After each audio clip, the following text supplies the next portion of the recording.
Magandang umaga, magandang tanghali, magandang gabi mga kapatiran ko kay Kristo, mga kaibigan, saang dako man kayo naroroon.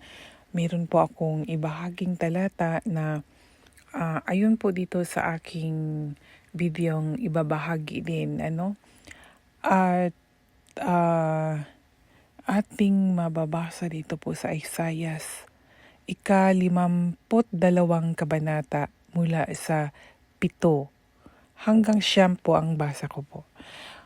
Ang sabi dito, "O napakagandang tingnan ang mga sugong dumadaan sa mga kabundukan na nagdadala ng magandang balita ng kapayapaan at kabutihan sa Jerusalem, dahil ililigtas na ito ng Diyos. Sabihin nila sa mga taga-Jerusalem, naghahari na ang inyong Diyos. Sisigaw sa tuwa ang mga tagapagbantay ng lungsod dahil makikita nila ang pagbabalik ng Panginoon sa Jerusalem. Sisigaw sa tuwa ang gibang Jerusalem dahil aaliwin at palalakasin na ng Panginoon ang kanya